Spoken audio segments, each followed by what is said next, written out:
So most awaited కల్కి trailer అయితే వచ్చేసింది. చూడగానే జస్ట్ ఫస్ట్ అటెంప్ట్లోనే పెచ్చగా నచ్చేసింది నాకు. అసలు ఎక్కడి నుంచి స్టార్ట్ చేయాలో కూడా తెలియట్లేదు. విజువల్గా, టెక్నికల్గా, ప్రొడక్షన్ వైజ్ ఏ రకంగా చూసినా పెట్టిన ప్రతి రూపాయికి న్యాయం చేసింది trailer. And 3 minutes run time ఉన్న ఈ ట్రైలర్ కట్లో నాగశ్విన్ గారు తను క్రియేట్ చేసిన ఒక ఫిక్షనల్ ప్రపంచాన్ని విజువల్గా చూపించడంలో 100% సక్సెస్ అయ్యారు. అయితే ఇలా చేయాలి అలా చేయాలని మైండ్లో ఎన్నో ఆలోచనలు వస్తుంటాయి, కానీ దాన్ని అవుట్పుట్ రూపంలో ఎగ్జిక్యూట్ చేయడం అనేది కొంతమందికి సాధ్యమవుతుంది. ఆ విషయంలో నాగశ్విన్ గారు తోపు అంతే. అండ్ ఇది మన ఇండియన్ సినిమా డైనమిక్స్ని, ముఖ్యంగా మన తెలుగు సినిమా స్థాయి ప్రపంచమంతా రీసౌండ్ వచ్చేలా గట్టిగా వినిపించేలా చేస్తుంది. అందులో డౌటే లేదు.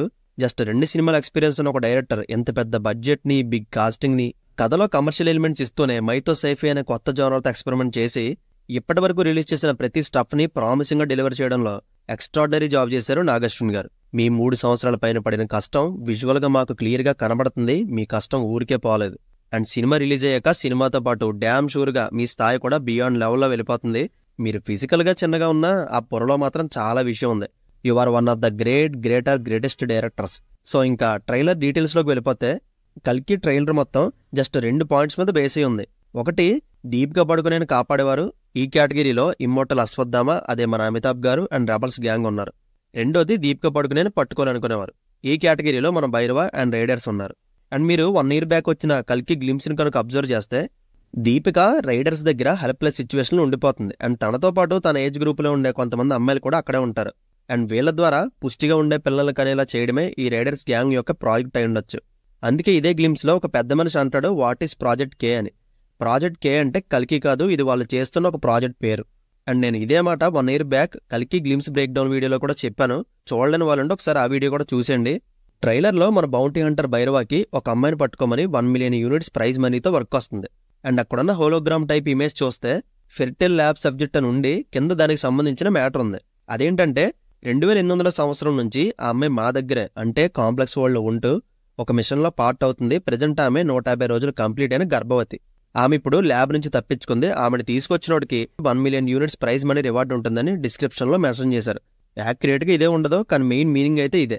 సో ప్రాజెక్ట్ కే అంటే అదొక మిషన్ పేరు. అందులో దీపిక పార్ట్గా ఉండి అక్కడి నుంచి తప్పించుకుంటుంది. భైరవ తనను పట్టుకొని రైడర్స్కి అప్పగించేసి 1 million కొట్టేసి కాంప్లెక్స్ వరల్డ్లోకి ఎంటర్ అయిపోదాం అనుకుంటాడు. ఇదే మ్యాటర్. కాకపోతే దీపికని మన అశ్వత్థామ ప్రొటెక్ట్ చేస్తూ ఉంటారు. అశ్వత్థామ ఒక్కరే కాదు, ఈవెన్ రెబల్స్ గ్యాంగ్ కానీ శంబాలా ప్రజలు కూడా ప్రొటెక్ట్ చేస్తుంటారు ఆమెని. ఒక ప్రాణాన్ని కాపాడడానికి ఎంతమంది చనిపోవాలంటుంటారు దీపిక. ఒకవేళ ఆ కడుపులో కల్కి ఉంటే ఇంతకీ దీపిక ఎవరు? ఆ బిడ్డని బాహుబలిని కాపాడుకున్నట్టు ఎందుకు కాపాడుకుంటున్నారు అందరూ? అండ్ ఈ షాట్లో అమితాబ్ గారిని గమనిస్తే, మహాభారతంలో ఉత్తర కడుపులో ఉన్న చైల్డ్ని చంపేసినందుకు కృష్ణుడు అశ్వత్థామని శపిస్తాడు కదా. కనుక ఇప్పుడు అలాంటి గర్భంలో ఉన్న కల్కిని కాపాడే బాధ్యత అశ్వత్థామ తీసుకొని తను చేసిన పాపానికి ప్రాయశ్చిత్తం చేసుకుంటాడు. ఆ విషయం ఆయన కళ్ళు చూస్తే క్లియర్గా తెలిసిపోతుంది. అసలు అప్రాక్సిమేట్లీ 6000 సంవత్సరాల ముందుండే అశ్వత్థామకి ఫ్యూచర్లో ఉండే దీపికకి ఎలా ఇంటర్లింక్ చేశారనేది చూడాలి. అండ్ ట్రైలర్లో అశ్వత్థామ ఒక మాట అంటారు, నీ కడుపులో ఉన్న బిడ్డ మామూలు ప్రాణం కాదమ్మా, అది సృష్టి, అతన్ని నేను కాపాడుకుంటానంటారు. ఇదే ట్రైలర్లో పెద్ద సస్పెన్స్ పాయింట్. అయితే ఇక్కడ ఒక ఇంట్రెస్టింగ్ న్యూస్ చెప్తాను. మైథాలజీ ప్రకారం శంబాలా అనే ప్లేస్లో విష్ణుయేశ్వరుడు అనే బ్రాహ్మణుడు కడుపున 10వ అవతారంలో కల్కి అనే పేరుతో శ్రీ మహావిష్ణువు పుడతాడు. ఆ బిడ్డను కనేసి తల్లి సుమతి చనిపోతుంది. అతన్ని పరశురాముడు ఒక గృహలోకి తీసుకెళ్లి పెంచి పెద్ద చేసి అన్ని విద్యలు నేర్పుతాడు. భూమి మీద ధర్మం నశించినప్పుడు కల్కి బయటకొచ్చి అందరినీ అంతం చేసి ధర్మాన్ని కాపాడతాడు. దీంతో కలియుగం అంతమైపోతుంది. ఇది కల్కి యొక్క బ్యాక్ స్టోరీ. కనుక దీపిక మోస్తున్న బిడ్డ కల్కినే అనడానికి ఎంతకన్నా ప్రూఫ్ లేదు. మరి దీన్ని నాగశ్విని గారు ఏ రకంగా చూపించబోతున్నారో చూడాలని చాలా ఎక్సైటింగ్ ఉన్నా నేను. అండ్ ఇంకో విషయం, పురాణాల ప్రకారం కల్కి మదర్ నేమ్ సుమతి. అందుకే ఈ ఇమేజ్లో దీపిక బౌంటీ నేమ్ కూడా సమ్ 80 అని పెట్టారు. సో దీన్ని బట్టి ఆ సమ్ 80 కోడ్ నేమే సుమతి అని ఇండైరెక్ట్గా ఇంటించారు నాగశ్విన్. ఈవెన్ బుజ్జి అని నేమ్ పెట్టడానికి కూడా ఇలాంటి కోడ్ వర్డ్నే యూజ్ చేశారు. నిజంగా నాగశ్విన్ గారిది మాస్టర్ క్లాస్ డీటెయిలింగ్. అండ్ ఇంకా మన భైరవ విషయానికి వస్తే, యానిమేటెడ్ ప్రీలోడ్ ఎపిసోడ్స్లో భైరవ యొక్క అల్టిమేట్ గోల్ గురించి ఇంట్రడక్షన్ ఇచ్చేశారు. భైరవ కాంప్లెక్స్ వరల్డ్లోకి వెళ్ళడానికి 1 million units కావాలి. కాంప్లెక్స్ వరల్డ్ గురించి ఆల్రెడీ డీకోడ్ వీడియో కూడా చేశాను, ఒకసారి చెక్ చేయండి, ఒక క్లారిటీ వస్తుంది. సో దీనికోసం బుజ్జి హెల్ప్ తీసుకుంటాడు. భైరవనే కాదు, ఈవెన్ బుజ్జి కూడా అందులో ఎంట్రీ పోగొట్టుకుంటుంది.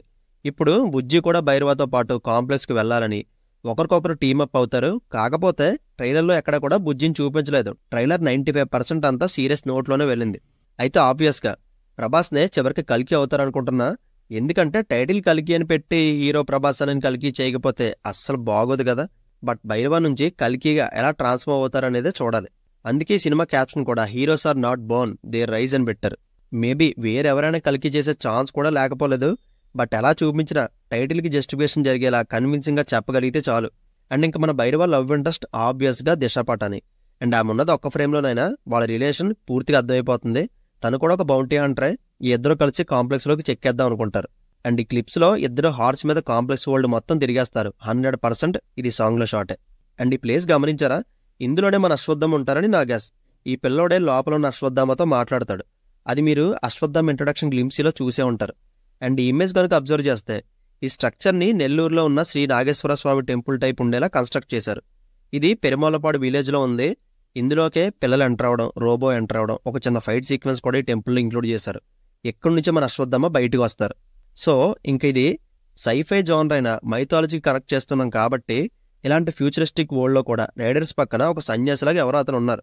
కల్కి అవతారం భూమి మీద వస్తున్నప్పుడు లోకంలో కొన్ని విపత్తులు జరుగుతాయి కాబట్టి వాటినన్నిటిని ఇతను ముందుగానే గ్రహించి రైడర్స్కి చెప్పి అలర్ట్ చేయొచ్చు.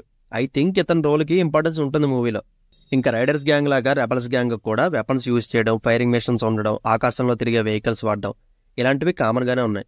అందుకే ఈ ఇమేజెస్లో వాళ్ళకున్న వెపన్స్తో రైడర్స్ మీద ఎగైనెస్ట్గా యుద్ధం చేస్తుంటారు. శంబాల ప్రజల్ని రెబల్స్ ప్రొటెక్ట్ చేస్తూ ఉంటారు. రెబల్స్ తక్కువలేం కాదు. అండ్ ఫైనల్గా మన కమల్ హాసన్ గారి ఎంట్రీ మాత్రం ఎవరూ గెస్ చేయరు అసలు ఈ రకంగా ఉంటుందని. చూడగానే మ్యాడ్ అయిపోయాను అంతే నేను. అసలు ఈ క్యారెక్టర్ గురించి చిన్న హింట్ కూడా ఇవ్వలేదు అక్కడ. అండ్ కమల్ సార్ నుదుటి మీద some type of arc coat ఉంది. ఈయన నార్మల్ హ్యూమన్ అయితే కాదని మాత్రం అర్థమవుతుంది. బట్ ఆ మేక్ ఓవర్ మాత్రం చాలా టెర్రర్గా అనిపించింది నాకు. అండ్ ఇక్కడ కమల్ హాసన్ గారు ఒక వ్యక్తితో డైలాగ్ చెప్తూ ఉంటారు. ఆ వ్యక్తి స్పెట్స్ పెట్టుకుని ఉంటాడు. అతను ఎవరో కాదు, మోస్ట్లీ ఇతను అయి ఉండొచ్చు. అండ్ ఇంక ఈ కల్కి సినిమాటోగ్రఫీ అయితే చంపేసింది. అసలు ఒక్కొక్క ఫ్రేమింగ్ కానీ, కలర్ గ్రేడింగ్ కానీ, ఆర్ట్ వర్క్ కానీ కంప్లీట్ హాలీవుడ్ స్టైల్లో డెలివరీ చేశారు. అండ్ ఫ్యూచరిస్టిక్ వెహికల్స్ కానీ, గ్యాడ్జెట్స్ కానీ వెల్ డిజైనింగ్. అసలు కాంప్లెక్స్ వరల్డ్లో వాడే టెక్నాలజీ అయితే అదిరిపోయింది, ఎస్పెషల్లీ ఈ షాట్లో. ఇలా మొత్తం అన్ని క్రాఫ్ట్ డిపార్ట్మెంట్స్ ప్రాణం పెట్టి పనిచేస్తాయి. ఈ రకమైన అవుట్పుట్ వస్తుందని ప్రూవ్ చేశారు కల్కి టీం. ఇంకా మైథాలజీ సీక్వెన్స్ కూడా ఏం రివీల్ చేయలేదు ఇందులో. మొత్తం అంతా హాల్లోనేమో. ఇందులో సర్ప్రైజింగ్ అనిపించిన విషయం ఏంటంటే శోభిత గారి రివీల్. చాలా ఇయర్స్ తర్వాత తెలుగు సినిమాలో చూస్తున్నాం ఆమెని. మరి ఆవిడ క్యారెక్టర్కి ఎంత ఇంపార్టెన్స్ ఉంటుంది ఇందులో. అండ్ ఇంకా విజయ్ దేవరకొండ గారు, దుల్కర్ సల్మాన్ గారు రోల్స్ కూడా ఇందులో ఉన్నాయి. బట్ చూపించలేదు.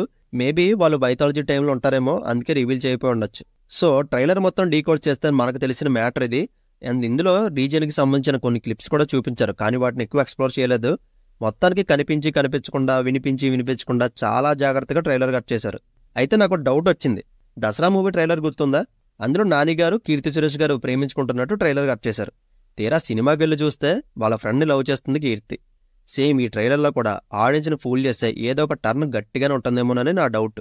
చూద్దాం జూన్ 27న. దానికన్నా ముందు ఫర్దర్గా సెకండ్ ట్రైలర్ కూడా రాబోతుంది. మోస్ట్లీ అది ప్రీ రిలీజ్ ఈవెంట్లో రివీల్ చేయొచ్చు. అండ్ తెలుగు సినిమా స్థాయిని మరింత పెంచే డైరెక్టర్ రావడం, అలాంటి సబ్జెక్ట్ని హ్యాండిల్ చేసే ప్రభాస్ గారు లాంటి బాక్స్ ఆఫీస్ స్టామినా ఉండడం, వీళ్ళిద్దరిని నమ్మింత హై బడ్జెట్ ఎఫోర్డ్ చేయడం అనేది ఈ సినిమాకి చాలా బాగా కుదిరాయి. అయితే నాకు ఇందులో అనిపించిన కొన్ని నెగిటివ్స్ చెప్పాలంటే, 1-2 ప్లేసెస్లో బ్యాక్గ్రౌండ్ సీజీ వర్క్ అంత రియలిస్టిక్గా కుదరలేదు. అండ్ కలర్ గ్రేడ్ కూడా ఒక్కో చోట కొంచెం ఓవర్ షాడో అయింది. ఇవి పాజ్ చేసుకుని చూస్తే తెలిసింది, కానీ ఫ్లోలో చూస్తే ఏం తెలియదులేండి. అండ్ దీపిక పడుకునే గారి ఓన్ వాయిస్ డబ్బింగ్ సెట్ అవ్వలేదు అనిపించింది మరి నాకు. అండ్ ఇవే నేను నోటీస్ చేసిన కొన్ని నెగిటివ్స్. అండ్ ఈ ట్రైలర్ మొత్తంలో మీకు నచ్చిన ఫేవరెట్ షాట్ ఏంటి? నాకైతే క్లైమాక్స్లో బుజ్జి పై నుంచి ప్రభాస్ అన్న సూపర్ మ్యాన్లో ఎగిరే షాట్ అయితే భలే అనిపించింది. అండ్ అశ్వత్థామ వర్సెస్ భైరవ మధ్యలో జరిగే బ్యాటిల్ అయితే క్రేజీ. అసలు ప్రభాస్ అనే 6 feet హైట్ అంటే అశ్వత్థామ ముందు మాత్రం పిల్లోళ్ళ కనబడుతున్నాడు. అసలు అశ్వత్థామ ఒరిజినల్ హైట్ అంతా మరి చూస్తుంటే 12 అడుగులు ఉన్నట్టున్నాడు ఆయన. అండ్ యూనిక్ స్టోరీని, కొత్త ప్రపంచాన్ని, ఆ క్యారెక్టర్స్ని ఎప్పుడెప్పుడు చూడాలని ఫుల్ వెయిటింగ్ ఇక్కడ. ముఖ్యంగా మన మీమ్ గాడ్ బ్రహ్మానందం గారి ఎంటర్టైన్మెంట్ అయితే ఏ లెవెల్లో ఉండబోతుందో let's see. So that's it guys. కల్కి ట్రైలర్ మొత్తం డీకోడ్ చేస్తే నేను నోటీస్ చేసిన ఇన్డెప్త్ డీటెయిల్స్ ఇవే. అండ్ వీడియో కనుక నచ్చితే ప్లీజ్ లైక్ చేయండి. ట్రైలర్ చూసాక మీ ఒపీనియన్ మాతో షేర్ చేసుకోండి. See you in the next video. Take care friends and thank you.